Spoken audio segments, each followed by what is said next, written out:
Hello Honey's, நான் உங்கள் வீட்டில் டென்ஷன் கடமை உனக்கு காதலிப்பதுன்ற சீரியஸோட அடுத்த படத்தை பார்க்க போகிறோம். இங்கே வந்து யான் நல்லா தூங்கிட்டு இருக்கேன். ஹீரோயின் வந்து மூக்கு பிடிச்சி எழுப்புறாங்க. என்னடா நம்ம வந்து ரொம்ப நாள் ஆயிடுச்சு, இப்போ வந்து நம்ம வெளியே போகணும்ல அப்படின்னா, மெங்கு வந்து சொன்னால நீ இங்கேருந்து போக முடியாதுன்னு சொல்லிட்டு அப்படின்னா, நம்ம ஏதாவது ஒன்று ட்ரை பண்ணி பார்க்கலாம் அப்படின்னு சொல்லிட்டு இவர் டெலிபோர்ட் பண்ணுற ஸ்பெல்லை வந்து யூஸ் பண்ணி பார்க்குறாங்க ஹீரோயின். அப்போ ஒரு கடைக்கிட்ட போயிடுறாங்க. இன்னொரு தடவை ஒருத்தங்க வரைஞ்சிட்ருக்காங்க, அந்த இடத்துக்கு போயிடுறாங்க. திரும்ப வந்துட்டு எங்கேயாவது போய் பார்த்தியா அப்படின்னா, நானும் யூஸ் பண்ணி பார்த்தேன், என்னால் வெளியே போக முடியலன்னு. இல்லை, இன்னொரு தடவை ட்ரை பண்ணி பார்க்கணும் அப்படின்னு சொல்லிட்டு இவங்க யோசிச்சுட்டு இருக்கேன். இங்கே வந்து மெங்க கட்டுறாங்க, அவரோட இதை குளிச்சிட்ருக்காரு. அப்போ அப்படின்னு சொல்லிட்டு இப்படி கரெக்டாக ஹீரோயின் டெலிபோர்ட் ஆகி கரெக்டாக இவங்க குளிக்கிற இடத்துக்கே வந்துடுறாங்க. எதுக்கு இங்கே வந்தா ஜூ ஜூ அப்படின்னு இவங்க கத்த, ஐயோ மன்னிச்சிட்றான்னு சொல்லிட்டு அவசரமாக இவங்க ஓடி வராங்க. அப்போ வந்துட்டு யான்கிட்ட என்னாச்சு அப்படின்னு சொல்லி ஐயோ பயந்துட்டு எவ்வளோ ஓடி வந்தேன் தெரியுமா, ஏன் இந்த இடத்த விட்டு போக முடியல அப்படின்னு யோசிச்சுட்ருக்கேன். மெங்கு தான் இங்கேருந்து போக முடியாதுன்னு சொன்னால போய் தூங்க அப்படின்னு சொல்லிட்டு விட்டுட்டு போயிடுறாங்க. அப்போ ஹீரோ வந்துட்டு எப்போ அங்கே போக முடியும், ஃபெயிங்கு மலையில் ஓப்பன் ஆகும் அந்த ஸ்பெல் அப்படின்னா, இன்னும் 6 மாதம் ஆகும் அப்படின்னா, சரி 6 மாதம் அவன் அந்த ஸ்பெல்லுக்குள்ள பத்திரமா தான் இருப்பா அப்படின்னு சொல்லிட்டு ஹீரோவும் சொல்லிடுறாங்க. யார் அப்படின்னா, உனக்கு தெரியாது நீ கிளம்பு அப்படின்றாங்க. உடனே இங்கே யானும் நம்மளுடைய ஹீரோயினும் உட்காந்து பார்ட்டி பண்ணிகிட்டு இருக்காங்க. அந்த சமயத்தில் ஆமாம் நீ என்ன வருத்தப்படாமலே இருக்க, நீ அந்த ஒயிட் கலர் ட்ரெஸ் போட்டுருக்க பொண்ணுக்காக தானே நீ இவ்வளோ சந்தோஷமாக இருக்க அப்படின்னா, நீ மட்டும் என்ன ஹீரோ வந்து காப்பாற்ற வந்தானே காத்துக்கிட்டு இருக்க அப்படின்னு சொல்கிறாங்க. ஆமாம் பின்ன ஹீரோ என்னை தேடி வருவார் அப்படின்னு சொல்லிட்டு இவங்களாம் பேசிகிட்டு இருக்கும்போது கரெக்டாக மெங்கு வந்துடுறாரு. மெங்க பார்த்தோன்னே இவங்களுக்கு ஒரே ஷை ஆயிடுது. சாரிப்பா எனக்கு தெரியாமல் நான் வந்துட்டேன் அப்படின்னா, ஆமாம் நான் உங்ககிட்ட சொல்ல மறந்துட்டேன், என்ன ஸ்பெல் யூஸ் பண்ணாலும் இங்கேருந்து வெளியே போக முடியாது, அதுவாக ஓப்பன் ஆகிற வரைக்கும் நீங்கள் காத்துக்கிட்டு இருக்கணும் அப்படின்னு சொல்கிறாங்க. அந்த சமயத்தில் பார்த்தீங்கன்னா ஹீரோயினோட கனவில் ஆலிக்குட்டி வந்து காப்பாற்றிட்டு போகிற மாதிரி அவங்களுக்கு தெரியுது. ஆனாலுமே அவங்க காப்பாற்ற முயற்சி பண்ணுறான். எனக்கு இன்னும் பவர் பத்தில் நான் வேறு யாராவது கூப்பிட்டு வரேன்னு விட்டுட்டே போய்ட்றோம். இதை பார்த்தோன்னா ஹீரோயினுக்கு வந்து செம்ம ஷாக் ஆகிடுது. அப்போ வந்துட்டு அடுத்த நாள் காலையில் கிளாஸில் இருக்காங்க. அப்போ வந்து அங்கே இருக்க டீச்சர்கிட்ட இந்த வெப்பனை எப்படி செய்யறதுன்னு சொல்லிட்டு இவங்க எப்போவும் வச்சுருப்பாங்கள்ல ஒரு ஷார்ட் நைஃபு, அதோட ப்ளூ பிரிண்ட்டை காட்ட, இதெல்லாம் ரொம்ப முக்கியமாமா, இருக்கிற புக்கில் இருக்க பனிஷ்மெண்ட்டை நீ எழுதிட்டு வா, வெப்பனை பற்றின ஒரு இதை வந்து 5 டைம்ஸ் எழுதிட்டு வா அப்படின்னு சொல்லிடுறாங்க. நீ கிளாஸ் டிஸ்டர்ப் பண்ணுறதுக்கு உங்களுக்கு தெரியல தான் சொல்கிறீங்க அப்படின்னா, நீ திரும்ப அதை 5 தடவை எழுதிட்டு வரணும்னு சொல்லிடுறாங்க. இவங்களுக்கு பனிஷ்மெண்ட் கொடுத்துட்டு அவர் அங்கேருந்து போயிடுறாரு. உடனே ஹீரோ வந்துட்டு அங்கே இந்த நம்மளோட யான் வந்து எந்திரிச்சு வேகமாக ஜீகாவை பார்க்க போகிறாங்க. ஜீகா நான் இல்லைன்னு சொல்கிறாங்க. அவர் முடிவு பிடிச்சி இழுக்க உடனே அவங்க நெத்தியில் கை வைக்கிறாங்க. இது வந்து சின்ன வயசுலேயே இவங்க 2 பேரும் வந்து பேசிகிட்டு இருக்கும்போது இவர் வேணும்னு இழுத்துருப்பார் முடிய. அப்போ அவங்க அதை நெத்தியில் அடிச்சு இவங்களுக்கு பழகிருக்கும். அதனால தான் அது சின்ன வயசு பழக்கத்தில் இவங்களும் வந்துட்டு இப்போ முடிவு பிடிச்சி இழுத்தோன்னு நேராக நெத்தியில் கை வச்சுருக்காங்க. நீ ஜீகன்னு எனக்கு தெரியும், ஆனால் நான் உன்னை காப்பாற்றிட்டு தான் இங்கே வந்திருக்கேன் அப்படின்னு சொல்லிட்டு அவர் அங்கேருந்து போயிடுறாரு. அப்போ வந்து அடுத்த நாளும் திரும்ப கிளாஸில் நீ பனிஷ்மெண்ட் எழுதிட்டு வந்துட்டியா அப்படின்னு அவங்க கேட்க, நான் எழுதலைன்னு சொல்ல இன்னொரு 10 தடவை சேர்த்து எழுதிட்டு வந்துடுறாங்க. இதை கேட்டு அவங்க ரொம்ப வருத்தத்தோடு வெளியே வர அந்த மெங் வந்து சொல்கிறாரு, இப்போ ஒரு புதுசாக ஒரு காம்படிஷன் வைக்கிறாங்க, அந்த காம்படிஷனில் வந்து கலந்துக்கிட்டோன்னா நல்ல பரிசு ஒன்று கிடைக்கும், ஆனால் உங்களுக்கெல்லாம் அந்த காம்படிஷன் இருக்குமா என்னன்னு தெரியல அப்படின்னு சொல்லி இவங்க பேசிகிட்டு இருக்கும்போது பார்த்திங்கன்னா அவங்க கிளாஸ் ரூம் மேலே ஒரு ரெட் கலரில் ஒரு மிஸ்ட் மாதிரி ஒன்று இருக்குது. அது வந்து இவங்களை கண்காணிச்சிட்டே இருக்குது. அப்போ வந்து அவங்க சொல்கிறாங்க அது ரொம்ப ஸ்பெஷலாக அந்த கிஃப்ட் அப்படின்னா, ஆமாம் அது பிம்பான் அப்படின்ற ஒரு ஃப்ரூட்டு அப்படின்னு சொல்கிறாங்க. அப்படியா அப்படின்னு சொல்லிட்டு இவங்க கேட்டுட்ருக்காங்க. அப்போ வந்துட்டு அந்த ஃப்ரூட்டை பற்றி இன்னசென்ட் சீலில் இருக்கும்போது அவர் வந்து சொல்லியிருப்பார், அந்த டெஸ்டினி லார்டு இது வந்து உங்களுக்கு வந்து ஏஜென்ட்டியை காப்பாற்றுறதுக்கு அந்த ஃப்ரூட் தான் வேணும்னு சொல்லிட்டு. ஆமாம் அதோட ஸ்பெஷல் என்ன அப்படின்னு சொல்லி கேட்கும்போது மெங் வந்து சொல்கிறாரு, அது வந்து இம்மோர்டல்ஸ்க்கெல்லாம் வந்து கல்டிவேஷன் அதிகப்படுத்தும், கேர்ள்ஸ்க்கெல்லாம் வந்துட்டு அழகாக கொடுக்கும், நம்ம வந்து சதையும் எலும்பும் கூட கூடுறதுக்கு அது ரொம்ப உதவும் அப்படின்னு சொல்லிட்டு இருக்காங்க. இதெல்லாம் பேசிகிட்டு இருக்கிறது அந்த மிஸ்ட் வந்து கவனிச்சிட்டு இருக்க மாதிரி நம்மளுக்கு காட்டுறாங்க. அப்போ வந்துட்டு சரி அதில் நானும் கலந்துக்க முடியுமான்னா, அதில் நீங்களாம் கலந்துக்க முடியாது, அதுவும் நீங்களாம் நம்ம டீச்சரை போட்டு துன்பப்படுத்தியிருக்க அப்படின்னு சொன்னோன்னே உடனே நான் போய் எப்படியாவது அவரை சமாதானப்படுத்தணும் அப்படின்னு இவங்க பேசிட்டு அங்கேருந்து போக அந்த மிஸ்ட்டும் அங்கேருந்து போகிற மாதிரி காட்டுறாங்க. அந்த மிஸ்ட் வேறு யாரும் இல்லை, வில்லி தான். இதை தெரிஞ்சோன்னா அந்த ஃப்ரூட்டை நான் தான் பிடிக்கணும் அப்படின்னு சொல்லி அவங்க யோசிக்கிறாங்க. ஹீரோயினும் வந்து அந்த ஃப்ரூட்டை பார்த்துட்டு நான் கண்டிப்பாக இதை ஜெயிக்கிறேன், என் சிட்டியை காப்பாற்றுறேன் அப்படின்னு சொல்லிட்டு அவங்க அசைன்மெண்ட் எழுத ஆரம்பிக்கிறாங்க. யான் தான் வந்து உதவி செய்கிறாரு. அப்போ வந்துட்டு ஹீரோ வந்துட்டு நான் ஃபெயிங்கு மலைக்கு போகிறேன் அப்படின்னு சொல்லிட்டு 3rd பிரின்ஸ்கிட்ட சொல்லிட்டு அவரும் கிளம்புறாரு. அப்போ பார்த்திங்கன்னா இங்கே கிரிக்கெட்டை வந்து இவன் ஒரு டப்பாவில் போட்டு வச்சுருப்பாரு. அதை பார்த்துட்டு மெங் வந்து என்ன சொல்கிறாருன்னா, நீங்கள் ஃபெஞ்சுவை வந்து நீ மிஸ் பண்ணுறியா, பை ஃபெஞ்சுவா அப்படின்னு சொல்லிட்டு இவங்க கேட்டுட்டு பேசிகிட்டு இருக்காங்க. அதை வந்து அவர் ரொம்ப பாதுகாப்பாக அவங்களோட அசிஸ்டண்ட்டை கொடுத்து பார்த்துக்கணும் சொல்கிறாங்க. அந்த சமயத்தில் பை ஃபெஞ்சு வந்து நம்மளுடைய மெங்கை பார்க்க வராங்க. கொஞ்சமாவது பொண்ணு மாதிரி நடந்துக்கப்பா அப்படின்னு சொல்லணுன்னா, அப்படி தாங்க நானே நார்மலாக தான் இருக்கிறேன், இப்படி தான் இருக்கிறேன் போ அப்படின்னு சொன்னோன்னே என்னமோ போ அப்படின்னு சொல்லிட்டு இவர் விட்டுடுறாரு. அப்போ வந்து ஹீரோயின் கேட்குறாங்க, அந்த மாஸ்டரோட பேர் என்ன, ஏன் அது பொண்ணு மாதிரி இருக்குது அப்படின்னு சொல்லிட்டு கேட்குறாங்க. அந்த மாஸ்டர் பொண்ணு ஆம்பளையா அப்படின்னு சொல்லி கேட்குறாங்க. உடனே அவர் ஆம்பளை தான், அவரை நாங்கள் மாஸ்டர்னு தான் கூப்பிடுவோம், ஆனால் அவர்கிட்ட நாங்கள் யாருமே அவரோட ஒரிஜினல் பேரை கேட்டதே இல்லையே அப்படின்னு சொல்லிட்டு இவங்க சொல்லிட்டு இருக்கேன். அது ஒரு சஸ்பீஷியஸாக இருக்குது, நான் கண்டுபிடிப்பேன் அப்படின்னு சொல்லிட்டு ஹீரோயின் வந்து சபதம் எடுத்துக்கிறாங்க. அந்த சமயத்தில் இந்த பேர்ட்ஸ் குயின் இருக்காங்களே அவங்ககிட்ட வந்து சொல்கிறாங்க ஹீரோ வரப்போகிறாருன்னு சொல்லிட்டு இவங்க எல்லாம் ரெடி பண்ணிகிட்டு இருக்காங்க. ஹீரோவும் உள்ளே வராரு. அப்போ வந்துட்டு ஏன் அசிஸ்டண்ட் வந்து ஏன் இன்னைக்கு இந்த தடவை அவர் என்னை கூப்பிடாமலே போகிறாரு அப்படின்னு சொல்லிட்டு அங்கே வந்து யோசிச்சுட்டு இருக்காங்க. இங்கே பார்த்தீங்கன்னா பெரிய ட்ராப்பெல்லாம் செட் பண்ணிகிட்டு இருக்காங்க. வேறு யாரும் இல்லை, அந்த பிரின்சஸ் பொண்ணு தான், மெங்கோட தங்கச்சி. ஏண்டி நீ வந்து அவர் வந்து உன்னை பற்றி கவனிக்கணுன்றதுக்காக தானே இந்த ட்ராப்பெல்லாம் செட் பண்ணுறேன், ஆனால் அவர் தான் வேறு பொண்ணோட அங்கே பழக ஆரம்பிச்சிட்டாராமே, 2 பேரும் ஒன்றாலாம் குளிச்சாங்களாமா அப்படின்னு அவங்க சொல்லிட்டு இருக்கிறத வந்து ஹீரோயினும் கேட்டு இதை வந்து அங்கெல்லாம் பேசிகிட்டு இருந்தாங்க. தேர்ட் பிரின்ஸு இந்த விஷயம் அப்படி இங்கே வந்துச்சு அப்படின்னு சொல்லி யோசிச்சுட்டு இருக்கேன். அந்த பொண்ணு ஒரே அழுக ஆரம்பிச்சது. நீ தான் சின்சூவில் இருக்க பிரின்சஸையும் விரும்பிட்டு இருக்க, நான் வந்து எதாவது சொன்னேன்னா நீங்கள் 2 பேரும் சேர மாட்டீங்க அப்படின்னு சொல்லி கத்திக்கிட்டே அழுதுட்டு அந்த ட்ராப்பை வந்து அந்த மெங்குக்கிட்டே கொடுத்துட்டு அங்கேருந்து ஓடி போய்ட்றாங்க. ஐயோ அழுவாதிரி, ஏடி நீ என்ன எப்படி சொல்கிற அப்படின்னு சொல்லிட்டு இவங்களும் வருத்தப்படுறாங்க மெங்க. அப்போ ஹீரோயினை கூப்பிட்டு இந்த ட்ராப்பை செட் பண்ணி கொடு அப்படின்னு சொல்லும்போது இதெல்லாம் செய்யாத, சிம்பிளாக செய்யலாம் அப்படின்னு சொல்லிட்டு ஒரே ஒரு குழியை மட்டும் வச்சிடுறாங்க. சூப்பராக இருக்குது, எல்லாம் ரெடி பண்ணி வச்சிடறாங்க. சரி நான் போய் மாஸ்டரை பார்த்துட்டு வந்துடுறேன், நீங்கள் எல்லாம் இங்கே என்ன நடக்குதுன்னு சொல்லிட்டு என்கிட்ட சொல்லுங்கள் அப்படின்னு சொல்லி யான்கிட்ட சொல்லிவிட்டு இவங்க மாஸ்டரை தேடிட்டு போய்கிட்டு இருக்காங்க.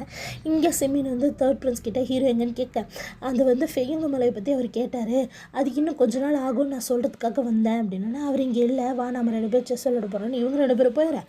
இங்கே பார்த்தீங்கன்னா கிளாஸ் ரூமுக்கு மாஸ்டர் வராங்க. அவர் வேறு யாரும் இல்லை, நம்ம ஹீரோ தான்.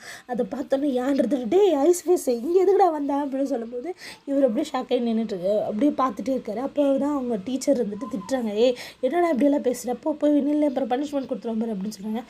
இல்லைடா அப்படி சொல்லும்போது இவர் கேட்கவே இல்லை.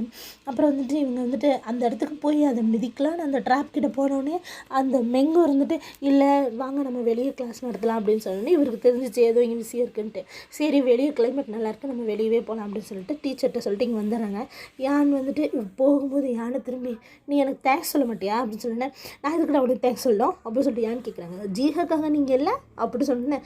அது ஏன் இஷ்டம்டா, நீ எப்படா சொல்லலாம், நீ ஏன்டா என்னை தள்ளிவிட்ட அப்படின்னு சொல்லிட்டு இவர் கத்திக்கிட்டு இருக்க அந்த டீச்சர் அங்கேருந்து வந்து யானை திட்டுறேன்னு சொல்லிட்டு நேரம் வந்து அந்த ட்ராப்குள்ளேயே விழுந்துடுறாரு. அதை பார்த்தோன்னே எல்லோரும் ஷாக் ஆகிடுறாங்க. ஹீரோக்கு அப்போ தான் தெரியுது. திரும்பி பார்த்தோன்னே மெங்க வாங்க வெளியே போகலான்னு கூட்டிகிட்டு போயிடுறாங்க. அப்போ அந்த பொண்ணும் பார்த்துட்டு ஷாக் ஆகிட்டு அதுவும் ஓடிடுது. இங்கே பார்த்தீங்கன்னா ஹீரோயின் நல்லா தொங்கிட்டு இருக்காங்க.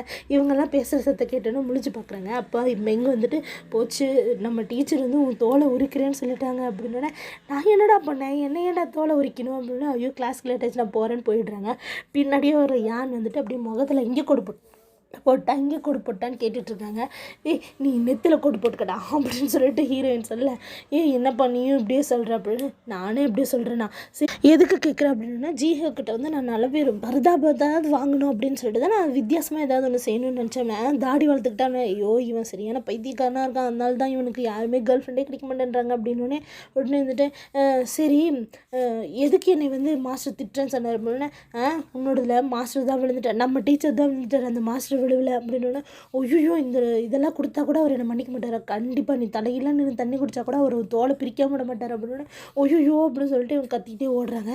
முக்கியமான விஷயம் சொல்ல போகிறேன் அப்படின்னா ஒன்றும் தேவையில்லை, ஃபஸ்ட்டு அதுக்கு உயிர் தான் முக்கியம் அப்படின்னு சொல்லிட்டு அவங்க அங்கேருந்து ஓட பின்னாடி அந்த டீச்சரும் துரத்திட்டே வராங்க. ஒரு இடத்துல அவங்கள பிடிச்சிட்றாங்க, கையையும் காலையும் கட்டி போட்டோன்னே ஏங்க நான் இந்த பேப்பரெல்லாம் செஞ்சுட்டேங்க, நீங்கள் சொன்ன அசைன்மெண்ட்டெல்லாம் முடிச்சுட்டு என்னை மன்னிச்சிட மாட்டீங்களா, இந்நேரம் நான் செத்து போயிருப்பேன், அதெல்லாம் தெரியாது, நான் அவனுக்கு பனிஷ்மெண்ட் கொடுப்பேன், நான் வேலையே போனாலும் பரவாயில்ல அப்படிங்கிறாங்க. ஏங்க எங்கள் கிளானில் இருக்க ஓவல் கிளானில் இருக்க எல்லோரும் உங்கள் மேலே படம் எடுத்து வருவாங்க, அதெல்லாம் பரவாயில்ல நான் பார்த்துக்கிறேன் அப்படின்னு சொல்லிட்டு என்னமோ பண்ணித்தோல அப்படின்னு சொல்லிட்டு இவங்களும் கோச்சிக்கிட்டு அவங்ககிட்ட சண்டை போட இழுத்துட்டு போகிறேன்னு சொல்லிட்டு போய்கிட்டு இருக்கும்போது கரெக்டாக தீஜு வந்து தடுத்துட்டுறாரு. என்னது தீஜுன்னு அப்படின்னு சொல்லிட்டு இவங்க ஷாக்காக அவர் மேலே போட்டிருந்த கயிறையும் பேப்பரையும் எடுத்து டீச்சர்கிட்டே அவங்க கொடுத்துட்றாங்க. அவர் பார்த்துட்டு இருக்க அழகை பார்த்து அவர் அங்கேருந்து போயிடுறாரு. அந்த சமயத்தில் ஹீரோயின் வந்துட்டு கோவமாக திரும்பி போகிறாங்க. அப்போ வந்துட்டு ஏன் போகிற அப்படின்னு சொல்லிட்டு இவர் குறுக்க வந்து நிற்கிறாரு. பின்ன 6 மாதம் என்னை கூப்பிட்டு வராமல் என்ன பண்ணிகிட்ருக்கீங்க, என்னை கர்ச்சிஃபாக மாற்றுறீங்க, இது உள்ள தள்ளி விட்றீங்க, இத்தனை நாளாக வேறு என்னை பார்க்க வரல அப்படின்னு சொல்லிட்டு அவங்க கத்த. இப்போ நீ கர்ச்சிஃபாக மாற்றிட்டேன்னு கவலைப்படுறியா, இல்லை இந்த இடத்துல ட்ராப் ஆகிட்டேன்னு கவலைப்படுறியா, நீங்கள் ஒன்றும் கவலையாக இருந்த மாதிரி தெரியலையே, நல்லா தானே என்ஜாய் பண்ணிகிட்ருக்கேன் அப்படின்னு. ஆமாம் ஆனால் நான் வந்து உங்கள் மேலே கோவமாக இருக்கேன் அப்படின்னு சொல்லிட்டு அங்கே இருக்க ஒரு பையன் குச்சியை வந்து உடச்சிட்றாங்க. உடச்சிட்டு இந்த மாதிரி சில்லியான வேலையெல்லாம் உங்களால் செய்ய முடியுமா அப்படின்னு. இப்போ நான் என்ன தான் செய்யணுங்கிற, நானும் கர்ச்சிஃபாக மாறணுமா அப்படிங்கிறாரு. இல்லையே நான் அப்படி ஒன்றும் சொல்லியே அப்படின்னு. இவங்க கரெக்டாக கர்ச்சிஃபாக மாதிரி ஹீரோயின்ட்டே வந்துடுறாரு. அப்போ வந்துட்டு கீழே விழுந்துருதா, இந்த பூ அழகாக இருக்குது, என் கர்ச்சிஃபை விட நல்லா இருக்கே அப்படி சொல்லி மோந்து பார்த்துட்டு இருக்காங்க. அது கீழே வந்து பார்த்தோன்னே அது ஐயோ எனக்கு பனினா பயம், எனக்கு குளிர்னா பயம், எனக்கு பனியில் போடாது அப்படின்னு. அப்படி அவர் சொல்லி பனியெல்லாம் அது மேலே தூவி விட்டுறாங்க. இதை பார்த்தோன்னே அவர் வந்துட்டு ஹீரோயின் சிரிச்சுட்டே எடுத்துகிட்டு வந்து ஐஸ் கட்டிலெல்லாம் போடுறாங்க, இல்லை ஆரஞ்செல்லாம் அது மேலே தெளிச்சு விட்றாங்க. எப்போ பாரு குத்திக்கிட்டே முறுக்கிக்கிட்டே இருக்காங்க. அப்போ வந்து இவங்க 2 பேரும் எல்லோரும் உட்காந்து பார்ட்டி பண்ணிகிட்டு இருக்காங்க. அந்த டைமில் ஜீஹாவை இங்கே மெஜிஷியன் தான் சொல்கிறாங்க. ஏன்னா அவங்க இங்கே சின் வாசிக்கிறவங்களா இருக்காங்க. அவங்க வந்துட்டு ஹீரோக்காக தான் கற்றுட்டு இருந்தாங்கன்னொன்னே இவர் அப்படியே அங்கே இருக்க ட்ரிங்க்ஸ் எல்லாம் கீழே ஊற்றிடுறாரு. அதை எடுத்து யான் வந்து கீழே ஊற்றினதுனால ஹீரோயினோட கர்ச்சீஃப் எடுத்து தொடச்சிட்றாரு. அப்போ யானை பக்கத்துக்காக வேகமாக வந்துட்டு நீ எனக்காக தானே கற்றுட்ருக்க அப்படின்னு சொல்கிறாங்க. நான் ஹீரோக்காக தான் கற்றுட்ருக்கேன், நான் மன்னிச்சிடு அப்படின்னு சொன்னதுனால இவங்க அப்படியே வருத்தத்தோடு நடந்து வந்துட்டு இருக்கும்போது டைம் ஃபோல்டிங் அப்படின்னு சொல்லிட்டு ஒரு ஸ்பெல்லை யூஸ் பண்ணி ஹீரோவும் தேர்ட் பிரின்ஸும் செஸ் விளையாண்டுருக்காங்க. இதை பார்த்தோன்னே அவர் ஷாக் ஆகிட்டு வேறு வந்து ஹீரோயின்ட்டு கம்ப்ளைண்ட் பண்ணுறாரு. டைம் ஃபோல்டிங்கிறது எவ்வளோ பெரிய ஒரு ஸ்பெல் தெரியுமா, இவன் அசால்ட்டாக வச்சு நான் தான் இந்த ஸ்பெல்லெல்லாம் பெரியவன் நினச்சிட்டு இருந்தேன், ஆனால் இவன் இதை வச்சு கேம் விளையாண்டுருக்கான் அப்படின்னு சொல்லிட்டு ஷாக் ஆகுறாரு. எனது டைம் ஃபோல்டிங் இதா அப்படின்னு சொல்லிட்டு இவங்க கேட்டுட்டு இருக்கும்போது ஆமாம் அப்படின்னு சொல்லி யான் சொல்ல அது யார் செஞ்சிட்ருக்கா அப்படின்னு நம்ம ஹீரோவும் தேர்ட் பிரின்ஸும் அப்படின்னு. என்னது ஹீரோவும் தேர்ட் பிரின்ஸுமா அப்படின்னு சொல்லிட்டு இவங்க கோவத்தோடு எந்திரிச்சு வராங்க. நீ என்ன இவ்வளோ கோவப்படுற அப்படின்னா இவர் அந்த கர்ச்சீஃபை போட்டு பிச்சை எடுத்துக்கிட்டே வராங்க. பார்த்தீங்கன்னா இங்கே பகல் நேரமாக இருக்குது, அங்கே ராத்திரி நேரமாக இருக்குது, அதனால தான் டைம் ஃபோல்டிங்னு சொல்கிறாங்க. இந்த டைம் ஃபோல்டிங் இதை ஸ்பெல்லை யூஸ் பண்ணதுனால ஹீரோயினோட 9 டெய்ல்டுமே வெளியே வந்துடுது. ஹீரோ பார்த்துட்டு இதுக்கு முன்னாடி நம்ம சந்திச்சிருக்குமா அப்படி சொல்லிட்டு கேட்குறாரு. உடனே ஹீரோயின் நேராக கிட்ட வந்துட்டு என்ன சொன்னீங்க அப்படின்னா, இதுக்கு முன்னாடி நான் உன்னை காப்பாற்றிருக்கலாம் அப்படின்னு. நானே இளவரசி, நான் எப்படி வெளியே வந்திருப்பேன், நான் சின்சூல தானே வந்திருப்பேன் அப்படின்னும் போது இல்லையே நீ சின்ன பிள்ளையா இருக்கும்போது நான் காப்பாற்றிருக்கிறேன் அப்படின்னா அது வந்து அப்படி சொல்லிட்டு இவங்க திணறாங்க. அப்போ கூட அப்படி சொல்லிட்டு ஒரு உதட்டில் கை வச்சோன்னே ஹீரோயினுக்கு கண்டுபிடிச்சிடுறாங்க. போச்சு ஒரு கிஸ் அடிச்சது தான் சொல்ல வராரு அப்படின்னு சொல்லிட்டு இல்லையே அப்படிலாம் ஒன்று நீ அப்படின்னு சொல்லிட்டு இவங்க சொல்லிட்டு இருக்கேன். அவர் வேகமாக நேரம் எழுந்திரிச்சு வந்து நான் உன்னை சின்ன வயசுலேயே வந்து உன்னை காப்பாற்றிருக்கேன், நீ எனக்கு கொஞ்சம் கூட நன்றி கடனே செலுத்தலை, இப்போ வந்து நான் கர்ச்சீஃப் ஆகிட்டேன்னு சொல்லிட்டு கர்ச்சீஃபாக இருக்கும்போது நான் உன்னை கொடுமை பண்ணேன்னு சொல்லிட்டு நீ என்னை வந்து ரிவெஞ்ச் மட்டும் எடுக்கிறதுக்கு வந்திருக்கியா அப்படின்னா நான் நன்றி கடனை செலுத்திட்டேன் அப்படின்றாங்க. என்ன அப்படின்னா ஒன்றும் இல்லை, இந்த கர்ச்சீஃபை நீங்கள் ஏன் கேட்டுக்கிட்டே இருக்கீங்க, இதில் வந்து ஜீஹை வந்து போட்டிருக்கிறதுனால தானே, இந்த ஸ்பெல்லை அவங்க போட்டிருக்கனால தானே அப்படின்னு. இல்லை அது வந்து அப்படின்றதுக்குள்ளே இவங்க நல்லா மூக்கெல்லாம் சிந்தி கீழே போட்டுட்டு ஓடி போயிடுறாங்க. வேகமாக போகும்போது பழிச்சு வேறு கட்டிட்டு போக இந்த பொண்ணு அங்கே விட இங்கே ரொம்ப லைவ்லியாக இருக்கல அப்படி சொல்லிட்டு ஹீரோ சொல்ல அந்த பிள்ளைய நீ ட்ரிக் பண்ணியிருக்க அப்படின்னு சொல்கிறாங்க. நீ அவளை கர்ச்சீஃபாக மாற்றிருக்க, அதனால தான் அவள் வந்து நீ கர்ச்சீஃபாக மாறலன்னு திட்டிருக்கா அப்படின்னு. நீ போயிட வேண்டியதானே அதே மாதிரி அப்படின்னு. நான் என்ன லூஸா அப்படிங்கிறவர். நீ லூஸ் இல்லை தான், ஆனால் அந்த பிள்ளை வந்து உன் மேலே இப்போ கோவமாக இருக்குது அப்படின்னு சொல்லிட்டு சரி நீ அந்த மருந்து எடுத்துகிட்டு வான்னு சொல்லிடுறாங்க.